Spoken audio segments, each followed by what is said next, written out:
Hello friends, कैसे हैं आप सब। आई होप आप सब बढ़िया ही होंगे। मेरे चैनल में दोस्तों आपका फिर से बहुत बहुत स्वागत है। आज मैं आपके लिए फिर कुछ यूजफुल टिप्स एंड ट्रिक्स लेकर आ गई हूँ।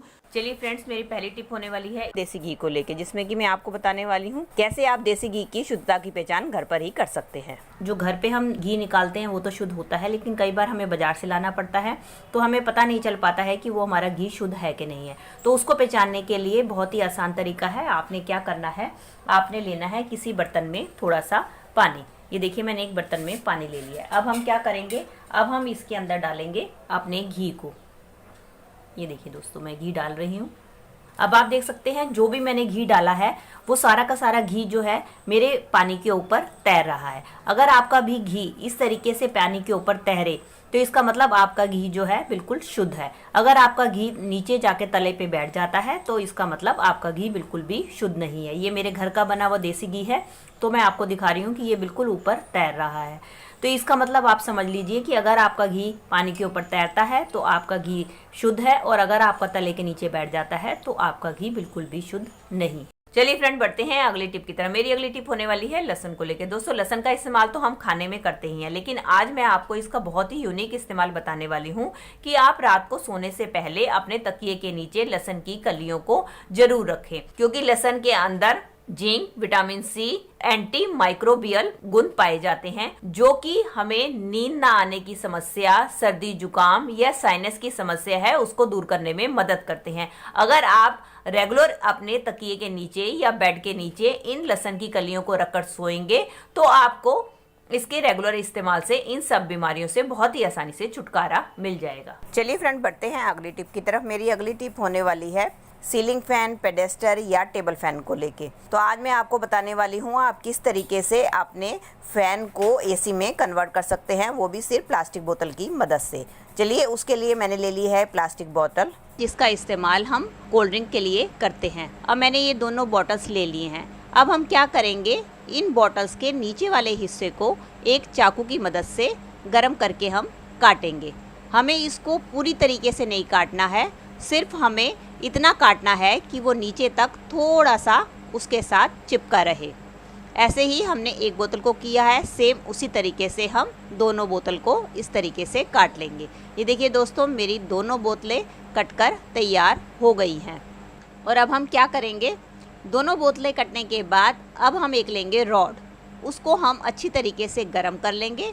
और गर्म करने के बाद इन दोनों बोतल के साइड्स का जो बीच का हिस्सा है, कटे हुए हिस्से के ऊपर हम होल इस तरीके से होल कर देंगे कि सारी बोतल में आगे पीछे गोलाई में चारों तरफ से होल हो जाए। ये देखिए फ्रेंड्स, मैंने दोनों बोतलों पे जो है होल कर लिए हैं। अब इन दोनों बोतलों को हमें अपने पंखे के साथ टाई अप करना है या उसको बांधना है। उसके लिए आप जिप टाई का भी इस्तेमाल कर सकते हैं, या आपने घरेलू जुगाड़ करना है तो कोई भी रस्सी, धागा या नाड़े का भी इस्तेमाल कर सकते हैं। मैंने ये एक मोटी जो है धागा का इस्तेमाल किया है। उसको लेके हम पंखे की जो पीछे की पंखुड़ी है उसके साथ फंसाते हुए इसको अच्छी तरीके से पैक कर लेंगे। जैसे कि आप देख रहे हैं कि मैंने एक साइड पे भी उसको पैक कर लिया है। अब सेम उसी तरीके से मैं दूसरे साइड में भी इसको पैक करने लगी हूँ। ये देखिए दोस्तों, मैंने दोनों तरफ से पंखे की बैक साइड पे दोनों बोतलों को अच्छी तरीके से पैक कर लिया है। अब बढ़ते हैं हम अपने अगले स्टेप की तरफ। अब हमें लेनी है बर्फ़। चाहे तो आप क्यूब्स का इस्तेमाल करें या आप बर्फ़ को छोटे छोटे टुकड़ों में काट लें। इसके बाद हम क्या करेंगे, इन बर्फ़ के टुकड़ों को जो हमने बोतल का ऊपर का सिरा काटा था उसको थोड़ा सा उठाते हुए बर्फ़ को इसके अंदर डाल देंगे। जब दोनों बोतलों में हम बर्फ़ डाल लेंगे, जब ये दोनों बोतलों में हमारा बर्फ़ भर जाएगा तो हमारा काम हो जाएगा ख़त्म। अब हमें क्या करना है, अब हमें चलाना है पंखा। लेकिन इसके बाद आपको 2-3 बातों का अच्छी तरीके से ध्यान रखना है कि अपने टेबल फ़ैन को या आपका पेडेस्टर फ़ैन जो भी आप इस्तेमाल कर रहे हैं उसको आपने रखना है खिड़की के पास, और इसके आसपास का हिस्सा जो है आपका अच्छी तरीके से कवर होना चाहिए, ताकि जो गर्म हवा हमारे पंखे की तरफ आ रही है वो साइडों से होती हुई ना आए। वो सिर्फ इतना हिस्सा हो कि वो हवा जो है हमारे सीधा पंखे की तरफ को ही आए। और जब दोस्तों आपकी बर्फ़ पिघल जाए और उसके बाद आप क्या कर सकते हैं, नीचे से ढक्कन खोलें और उसका जो बर्फ़ का पानी बना हुआ है उसको आप एक गिलास में निकाल लें। और जब आपको उसको दोबारा से यूज़ करना है तो फिर से आप इसमें बर्फ़ डाल के अपने पंखे को इस्तेमाल कर सकते हैं। और उसके बाद क्या होगा, आप देखेंगे कि जो गर्म हवा आएगी वो जो बैक साइड के छेद है उनसे होती हुई बर्फ़ से टकराती हुई फ्रंट की तरफ से हमें ठंडी हवा देगी। इस तरीके से दोस्तों हमारा पंखा जो है एसी की तरह काम करेगा।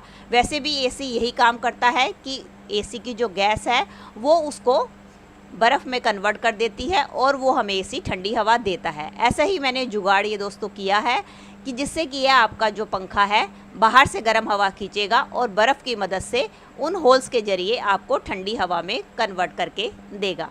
दोस्तों कैसा लगा आपको मेरा ये छोटा सा जुगाड़ या छोटी सी ट्रिक, मुझे कमेंट करके ज़रूर बताइएगा। अगर दोस्तों आपको मेरी वीडियो अच्छी लगी है तो प्लीज़ इसे लाइक कीजिएगा और मुझसे जुड़े रहने के लिए मेरे चैनल को भी सब्सक्राइब कर दीजिएगा बेल आइकन के साथ। मिलती हूँ नई वीडियो के साथ। Till then take care and bye bye.